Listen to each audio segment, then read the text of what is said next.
Hello, Internet.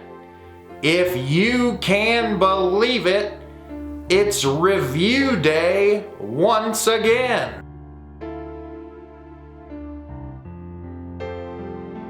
How do you respond to the idea that, it doesn't make sense or, people don't understand? Like, what do you think about that? And what would you say to other people who maybe like making things that other people don't think make sense? I think I love ideas. I like a story that's got some concrete, structure, but also holds abstractions. Life is filled with abstractions, and the way we make heads or tails of it is through intuition. And so people get used to a film that pretty much explains itself 100%. And they kind of turn off that, beautiful thing of intuition when they're looking at a film that has some abstractions. And some people, on the other hand, love these abstractions, and it gives them room to dream. An abstraction, to me, is a thing that cinema can say. And it's so beautiful, for me anyway, to think about these pictures and sounds flowing along together in time in a sequence, making a thing that can only really be said in cinema. What's going on, Internet? That was my attempt at a David Lynch impression. I'm sure that I absolutely blew it. David, if you're watching this, which I know you're not, because you're probably making art in your house in California, I apologize for butchering your voice. You're a wonderful human being. I'm sorry that I was so lame with this. Today's video is going to be a very special one for me, and one that I've been waiting to do for quite some time now, which is I'm going to rank all of the films of David Lynch. David Lynch is definitely the most important filmmaker to me personally. I stumbled across David's work by watching Twin Peaks. It was the first of his material, and it immediately drew me in because of the way that David not only writes characters, but the way that he is able to combine real surrealist elements with grounded reality. And I think that that's really impressive. It says a lot about him that he's a guy who grew up in the Midwest, similar to me, where he grew up in the middle of nowhere. He grew up in a seemingly good family with, a seemingly normal life, and he really explores these damaged and disturbed elements of the world and how they correlate with real life. I love that about his work, that it's not just so simplistic, that there's so much going on underneath the surface, and each one of his works examines these ideas in such a unique and interesting way. One of the things that irritates me, I said it in my hot takes video, someone said like David Lynch, all his characters are like quirky, and then I read in some other hot takes, I didn't even bother to talk about it, but like people saying that he's a hack, or that his work doesn't mean anything, or that he doesn't know what his work means. I think it's bullshit. I think every artist has a creative vision, and if you watch David talk about his work, he talks about all these ideas that come to him in dreams or when he's meditating, and how he puts these ideas on paper, and that sometimes the ideas don't mean anything at first, and then when he starts to develop these characters and put them into these specific circumstances, that the ideas come to life, and that's when his films become real works. And I think what's great about David, and he speaks to this in a lot of interviews, is that he talks about how what the work means to him doesn't matter. Once it means something to him when he makes it, but past that, what he loves more than anything is to hear other people's interpretations of what the art means to them. I think there's so much beauty in that. I mean, art as a whole is about what we interpret it. I mean, whether it be a painting that we see in a museum, a film, a song that we hear that we can't stop listening to. The artists have an intent and a goal when they create that song, but what it means to you is really what's important, and how it shapes you, and how it makes you who you are, and it makes you feel something. And that's what I really love about David's work, is there's so much more at play there than just simply watching a movie. There's so much underneath the surface, there's so much to analyze, and I'm gonna get into that a little bit into this video. I might have to split this up into two parts because of the fact that I like to talk about David Lynch quite a bit. So yeah, I'm gonna rank David's films from my least favorite to my favorite. This is probably the most difficult list I've ever done, because all of his works mean a lot to me, and the list can shift and change constantly. But without further ado, Here we go. So David's got 10 feature films. I'm not going to talk about Twin Peaks, the series, or The Return, because they're elongated television programs, and I don't feel like they necessarily fit into the scheme of ranking them in his overall works. Some of my favorite things that he's ever made. But yeah, I'm just going to talk about his 10 feature-length films that have been released. And like I said, I'm gonna rank them from my least favorites to my favorite. Coming in at number 10, to probably no one's surprise, is Dune. I know there's a lot of people who have a real, genuine hatred for this film, and I don't understand it. I think it was a large project that even David himself talks about how miserable of an experience it was to work on, how awful it was because he was taking source material that's already incredibly heady and trying to adapt it into a full-length feature. I know it took him a really long time to shoot. A lot of stuff where he didn't get to put things into the film that he wanted to be in the movie. And so what you get from it is a very strange experience. Not to say that it's not enjoyable. Number one, when you get someone like Kyle MacLachlan to play your lead character, he's so charismatic and engaging that it's hard not to enjoy the experience. What I like is Dune, like I said, is very heady source material, but David having this weird, like surreal perspective on his work really makes the weird stuff really fucking weird. And this movie gets very, very strange at times, where the characters are like so overblown and over the top, and the situations you're just kind of like, holy shit. David Lynch himself makes a cameo in the film that makes me laugh when I see it. I actually watched this for the first time on the big screen a couple years ago. I waited a really long time to watch this because I love David's work, and you know, it's like I said in my Yorgos Lanthimos video with Kaneda, how I haven't seen it yet. Whenever a filmmaker that I really love has a film that's really critically hated, it's hard for me to want to jump in and see it, because it's like I have such like a credible perspective of their work and care so deeply for their material. It's hard for me to want to jump into something that's been so hated. I saw this at a theater where near my house they showed every David Lynch film, and it was an incredible experience to watch these movies on the big screen, and it was a fun experience. I remember watching it and laughing a lot. I mean, some of Kyle MacLachlan's dialogue and his delivery is really bad, but I think he's a great actor, and I think that part of that is just trying to translate Dune to the screen is really difficult unless you're Denis Villeneuve, which I still haven't seen it yet. Not to say that I'm not interested in it. It's just like Dune really isn't my thing. I mean, it's fine. I'm sure the novel's great. I've never read it. I've read bits and pieces and realized how heady the backstory is and how much there is at play. Yeah, Dune it's not one that I've really been drawn to very much, and I don't regret seeing this movie.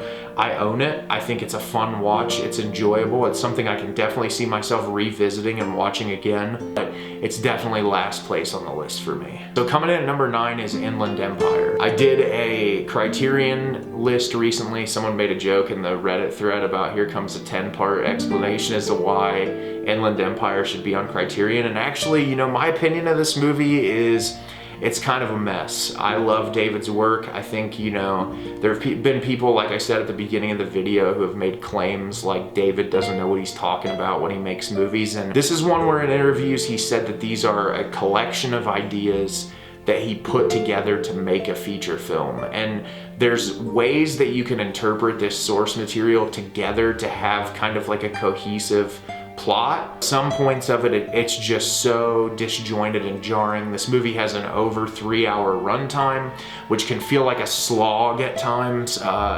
Not to say that that's to the detriment of the actors, because Laura Dern gives a fucking incredible performance in this movie.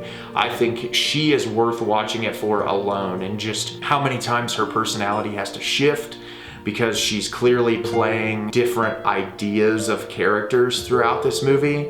And you know, this is one of the films where David Lynch explores that duality of a person. And it's like I said at the beginning, David grew up in the Midwest in a seemingly, you know, beautiful, picturesque neighborhood with a seemingly normal family.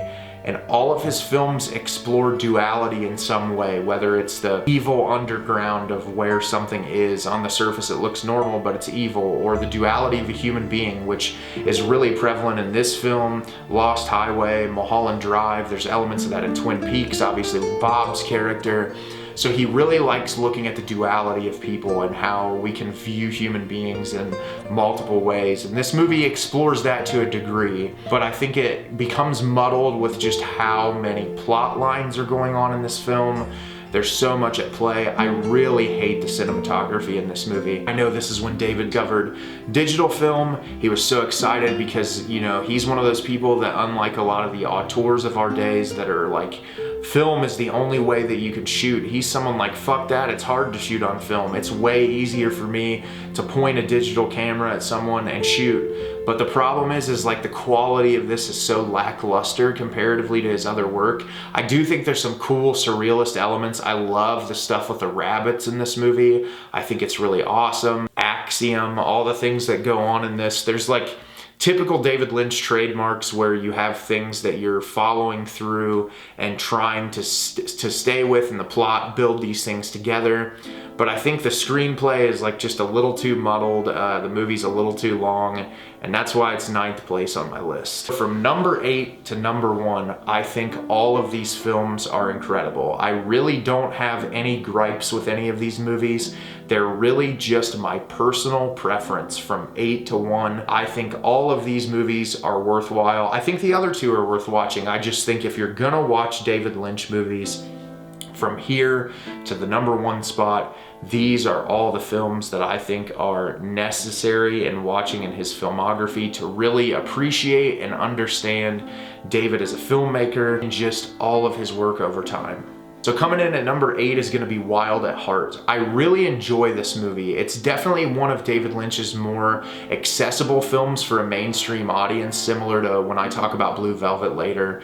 But yeah, Wild at Heart has 2 incredible performances from Nicolas Cage and Laura Dern, who I really respect the hell out of both of them. I've talked about Nicolas Cage in my Pig video. I really love the movie Mandy. I think Nicolas Cage is an incredible actor, and it takes a really specific type of director to get that performance out of Nicolas Cage. And what I like about this movie in particular is that this is unhinged Nicolas Cage, but in a controlled manner where David Lynch knows the exact type of character that he wants Nicolas Cage to be. And Laura Dern complements his character so well, and their like young love relationship and just that traveling across the country together and this forbidden romance that exists between the two of them, and that Laura Dern's parents aren't necessarily approving of what's going on, and Nicolas Cage is the bad boy. And then you've got Willem Dafoe, who plays just like this really seedy, grimy character that like makes my skin crawl just thinking about him. And then Jack Nance with a great cameo performance in this movie. There's a lot of things I really like about it. It has a great soundtrack. Almost every David Lynch film has an amazing soundtrack. You get an awesome cameo from Sheryl Lee at the end of the film. There's a lot of things I like about this movie. It has a really playful tone to it. It's a lot of fun, but it has that duality I was talking about where you're looking at a seemingly cookie cutter Hollywood plot of 2 young lovers traveling across the United States together to get away from disapproval of parents and all the things that occur in that type of movie. But you get even more of this exploration of like how disgusting human beings can be. And you know, Willem Dafoe's character, he's vile. He takes advantage of Laura Dern's character. He's a really horrible human being. And you get to understand him and Isabella Rossellini's character and just all these people that are introduced and building these characters up. And that's what makes this movie so engaging and entertaining. It's all a character-driven story. And all of the performances are fantastic. I love the cinematography in this film.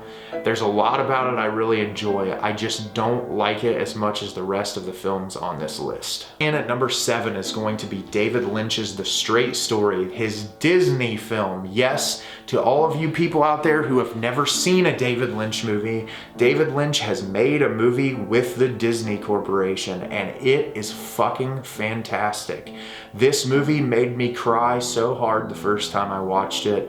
It is one of the most beautiful human stories that I've ever seen. And that's what pisses me off so much about people who think that David doesn't know what he's talking about when he writes movies, or they say, oh, he's just making weird art, no, that he doesn't know what he's talking about. This is a movie about two brothers who have situations in their life that have caused them to tear their relationship apart. There's a stance where the brother who's getting sick is Harry Dean Stanton, and we don't see him until the end of the film, but his brother wants to go see him, and he's in poor health, he can't drive a car, and so instead of driving a car, he decides to take a lawnmower a very, very, very long distance to go see his brother. And his daughter is played by Sissy Spacek. It has a disability, and it's you have a lot of depth in her character and understanding our lead character Alvin, played by Richard Farnsworth, who gives a phenomenal performance.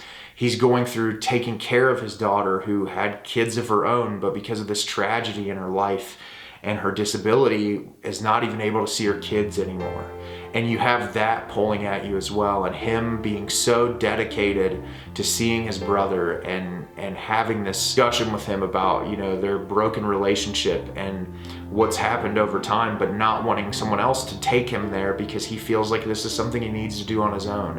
And there's so much beauty in that. And then this movie is all about the experience that Alvin's character has with people along the way getting to Harry Dean Stanton to see his brother. Just beautiful, and just seeing, you know, this person who's lived a long life and experienced a lot of what the world has thrown at him, and all of those things compiled together to get you to that third act, which is just beautifully moving. The last shot of this movie, it just sticks with me every time I watch it. It's gorgeous. It was a part of the series where I got to see all the David Lynch films. They unfortunately couldn't show it at the theater because of rights issues with Disney, so we had to go to a place that we watched it with a huge projector, but it was still an incredible experience. And I think this movie is so beautiful and human, and there's like a vulnerability to it that David Lynch's movies don't always have. Like that, I feel like his movies always convey very specific emotions, but I like David Lynch's real surreal style of storytelling. I like when he combines really gritty,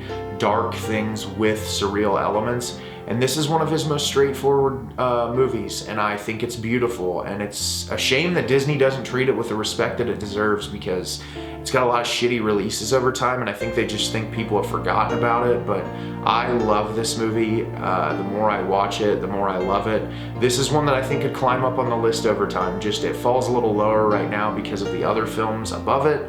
But I think it's beautiful, and I think everybody needs to see it. Coming in at number 6 is The Elephant Man. This is the only film that David Lynch was nominated for an Academy Award for. And it's unfortunate because his movies are incredible, and there's so much thought and time and effort put into all of these movies.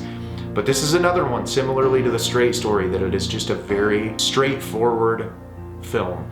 You have two amazing performances from John Hurt and Anthony Hopkins. This is obviously based on a true story, something that really happened, and it's really an exploration of the beauty of human beings and how, despite how you look on the outside, it doesn't matter. I mean, it's what's on the inside that's really important. And John Hurt's character, who's deformed and doesn't look the way that everyone else looks, is one of the most intelligent human beings that's ever lived, and it just has a beautiful soul and spirit.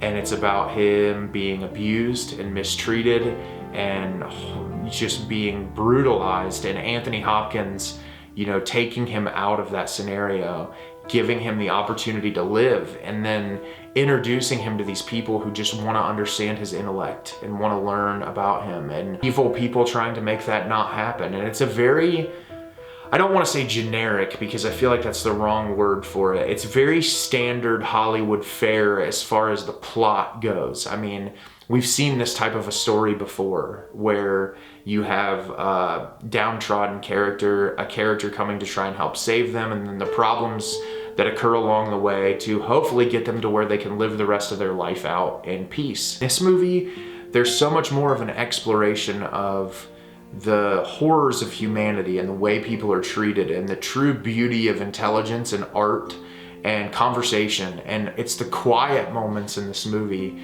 that are the most effective. The small conversations that John Hurt has with the people around him and you know, the beauty of that, and seeing the interactions that he has with these people, and it's incredible. I absolutely love this movie. I saw it for the first time when I watched all the other films in Lynch's filmography at the theater, and it was eye-opening to me. It made me cry. I just thought that this movie was so beautifully human, and I would recommend every person see this. It is just an absolutely wonderful movie that is so well shot and well directed, and it's one of David Lynch's best, and it's obviously not in my top tier on the list, but like I said, these 8 movies that I've talked about, they're all incredible in their own right. It's really difficult to rank these movies. But yeah, that's why The Elephant Man is coming in at number 6 on my list. That's gonna be part 1 for me of my list. I'm going to come back for part 2 to do my top 5 David Lynch films. I knew I would talk about these for a long period of time because I love his work. So how close do our lists align? Leave me a comment down below and let me know how close the bottom tier of my list is to yours, and let me know what your favorite David Lynch film is. I'd love to talk about it. He is my favorite filmmaker. I could talk about his movies for hours and hours and never get tired of it. As always, if you could like the video and subscribe to the channel, it helps me out a lot. And as always, internet, thanks so much for watching, and have a great rest of your day.